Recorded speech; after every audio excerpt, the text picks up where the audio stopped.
여성의 출가를 허락하시다. 부처님이 고국 카필라성을 다시 방문하셨을 때 마하파자파티 고타미 왕비는 출가하기를 원하였다. 그러나 부처님이 받아들이지 않고 떠나시자 왕비는 많은 석가족 연희들과 함께 머리카락을 자르고 거친 옷을 입고 부처님 뒤를 따라갔다. 그리하여 부처님께서 머물고 계신 바이샬리 중각 강당으로 찾아와 눈물을 흘리며 문 밖에 서 있었다. 아난이 왕비에게 그 이유를 묻고 말했다. 그렇다면 제가 여러께서 설하신 가르침과 계율 가운데 여인들이 출가하는 것을 청원하겠습니다. 잠시 동안 여기에 계십시오. 아나는 부처님께서 계신 곳으로 찾아가서 부처님께 예배드리고 한쪽으로 물러나 앉아서 청했다. 세존이시여, 여인들이 여래께서 설하신 가르침과 계율 가운데 출가하는 것을 허락해 주십시오. 부처님은 아난의 청을 받아들이지 않으셨다. 아난이여, 그만두십시오. 여래가 설한 가르침과 계율 가운데 여인이 출가하는 것을 그녀가 원해서는 안 됩니다. 그러자 아난은 다시 여쭈었다. 세존이시여, 여인들이 여러께서 설하신 가르침과 계율 가운데 출가해서 성자들이 경지에 차례로 올라 최후의 모든 번뇌를 버리고 윤회를 끊는 아라한의 경지를 실현할 수 있습니까?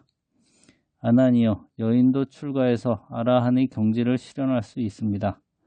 파하파자파티께서는 세존의 생모가 돌아가시고 나서 세존께 모유를 드시게 한 분입니다. 세존의 이모이자 양모, 보모, 유모로서 많은 은혜를 베푸신 분입니다.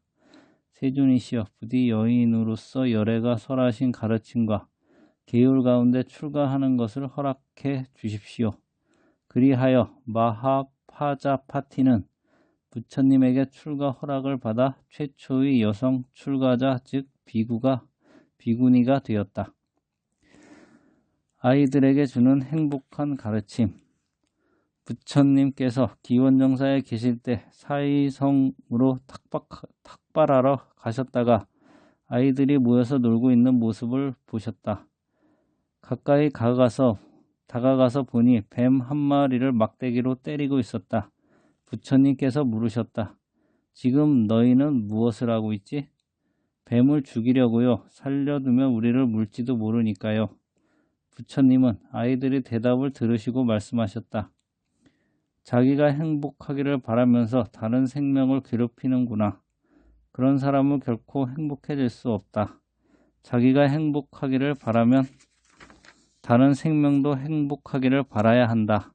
그런 사람은 이번 생에도 다음 생에도 행복하게 살 수 있다. 어떤 노년을 맞을 것인가? 부처님께서 어느 날 아난과 함께 탁발하러 나갔다가 늙은 부부를 보셨다. 그 부부는 본래 도시에서 가장 큰 부잣집의 자손이었는데 그 부모가 자식에게 수많은 재산을 물려주면서 아무런 기술도 가르치지 않았다. 결국 그들은 방탕한 생활에 젖어 모든 재산을 다 날리고 빈털터리가 되었는데 배우고 익힌 것이 없어서 노년의 극빈자가 된 채 여기저기서 음식을 얻어먹으며 지내고 있었다. 부처님께서 아난에게 저 늙은 부부를 가리키며 말씀하셨다. 아난이여, 저 두 사람을 보고 있습니까? 저들은 부모가 물려준 모든 재산을 탕진하고서 이제는 늙어 힘들게 살아가고 있습니다. 저들이 젊어서 수행을 했더라면 성자가 되었을 테고 열심히 기술을 배워 생활했더라면 더 큰 부자가 됐을 텐데 젊어서 아무것도 하지 않아 지금은 저렇게 물고기 없는 마른 연못을 지키는 늙은 외가리 같은 모습을 하고 있습니다. 땅에 떨어진 화살처럼 지나간 날을 떠올리며 눈물만 지을 뿐입니다. 그 여인을 막지 마십시오. 어느 날 부처님께서 기원정사에서 법문을 하고 계실 때의 일이다. 파타차라라는 이름의 여인이 눈물 범벅이 되고 반 벌거숭이 차림으로 법회에 모인 대중 속으로 뛰어들었다. 사람들이 당황하여 그 여인을 막아서자 부처님께서 조용히 말씀하셨다. 그 여인을 막지 마십시오. 사람들이 비켜서자 부처님 앞까지 나아간 파타차라는 누군가 건네준 겉옷을 걸쳐 입고서 부처님께 하소연하기 시작했다. 부처님, 저는 이제 누굴 의지해서 살아야 합니까? 남편은 길에서 죽었고 큰 아이는 물에 휩쓸렸고 작은 아이는 독수리가 채워갔습니다. 친정 부모님 집은 무너져서 돌아가셨습니다. 제게는 이제 아무것도 없습니다. 사랑하는 가족들을 하룻밤 사이에 잃은 여인은 구슬프게 통곡했다. 한참이 흘러 여인이 통곡이 흐느낌으로 잦아들고 눈물이 천천히 말라가자 부처님께서 말씀하셨다. 걱정하지 마십시오. 그대의 의지처가 될 곳으로 잘 찾아왔습니다. 이곳에 기대고 의지해서 지내십시오. 남편도 아이도 그 누구도 그대의 의지처가 될 수 없습니다. 속절없이 떠나가게 마련입니다. 그대가 세세생생 윤회하면서 사랑하는 사람을 떠나보내며 흘린 눈물은 저 바닷물보다도 많을 것입니다. 파타차라는 부처님의 위로와 격려에 눈물을 닦고 부처님과 가르침과 승가를 의지처로 삼아 출가하여 비구니가 되었다. 어느 날 파타차라는 발 씻은 물을 흙바닥에 흘려 보내다 어떤 물은 금방 땅으로 스며들고 어떤 물은 조금 멀리 흐르다 스며들고 어떤 물은 더 멀리까지 흘러가다 땅으로 스며드는 모습을 보고 문득 깨달았다.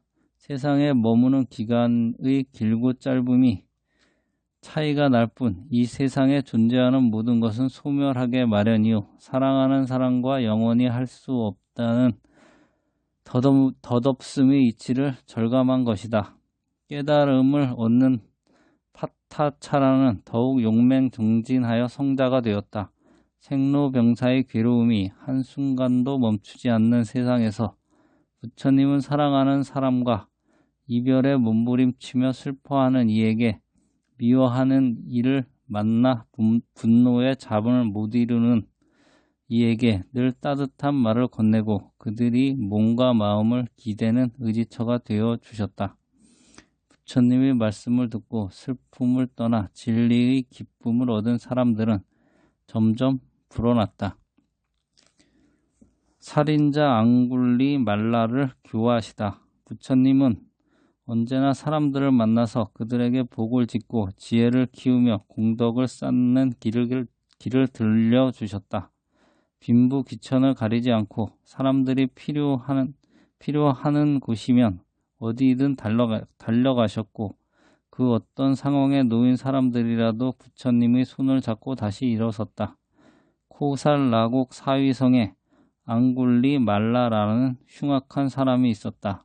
그는 그릇된 스승의 꼬임에 넘어가 살인을 저지르기 시작했다. 살아있는 생명에 대해 자비심을 전혀 품지 않은 그는 사륙을 일삼았는데 무수한 사람들을 잔인하게 살해하여 그 손가락으로 목걸이를 만들었다. 그 때문에 마을과 도시는 두려움에 사로잡혀 사람들이 살 수 없을 지경이 되었다. 어느 날 부처님께서 사위성에서 탁발을 마치신 뒤 흉악한 앙굴리 말라가 있는 곳을 향해서 걸어가셨다. 이 모습을 본 목동과 농부들이 모두 나서 말렸지만 부처님은 묵묵히 앞으로 나아가셨다. 부처님께서 가깝게 지나가시자 앙굴리 말라는 참으로 놀라운 일이다. 참으로 이전에 없던 일이다. 이 사무는 동료도 없이 혼자서 운명에 이끌린 듯이 오고 있다. 내가 어찌 이 사문의 목숨을 빼앗지 않겠는가 라며 흉기를 들고 부처님 뒤를 바짝 쫓았다. 그때 부처님께서 신통력을 행하시니 앙굴리 말라가 온 힘을 다해 달려도 보통 걸음으로 걸어가는 부처님을 따라잡을 수 없었다. 참으로 놀라운 일이다. 나는 질주하는 코끼리와 말도 따라잡고 질주하는 수레도 따라잡았다. 그런데 지금 온 힘을 다해 달려도 보통 걸음으로 걷는 이 사문을 따라잡을 수가 없다. 그는 멈춰서 부처님께 소리쳤다. 사문이여 멈추시오. 사문이여 멈추시오. 나는 멈추었소. 그대도 멈추시오. 부처님의 대답에 의아해진 앙굴리말라가 여쭈었다. 지금 걸어가고 있으면서 멈추었다고 하는데 대체 그게 무슨 뜻이오? 부처님께서 대답하셨다. 나는 살아있는 모든 존재에 대해 폭력을 멈추었습니다. 그러나 그대는 살아있는 생명에 대한 폭력을 멈추지 않고 있습니다. 그러므로 나는 멈추었으니 그대도 멈추라고 말한 것입니다. 앙굴리말라는 부처님의 말씀을 듣고 전율했다. 아, 드디어 사문이 나를 위해 이 울창한 숲에 나타나셨다. 그는 흉기와 손가락 목걸이를 내던지고 부처님께 절을 올리며 말했다. 당신의 말씀을 듣는 순간 저는 영원히 악함을 버렸습니다. 앙굴리말라는 그 길로 출가하여 부지런히 수행하였다. 부처님은 앙굴리말라를 매일 아침 마을로 탁발하러 나가게 하셨다. 그는 탁발하느라 오가는 길에서 자신의 지난 악행에 따른 사람들의 보복을 고스란히 받았다. 하지만 앙굴리말라는 그 어떤 핑계나 변명을 대지 않았고 자신이 지은 악업을 뼈저리도록 참회하였다. 그는 치열한 수행 끝에 성자가 되었다. 악행을 저지르고 있는 이가 지금 해야 할 일은 그 악행을 당장 멈추는 일이다. 마음 깊이 뉘우치고 같은 잘못을 되풀이하지 않으며 나아가 자신과 남에게 유익한 선업을 짓고 해탈의 길을 걸어가는 것만이 유일한 구제의 길임을 부처님은 앙굴리말라에게 일러주셨다.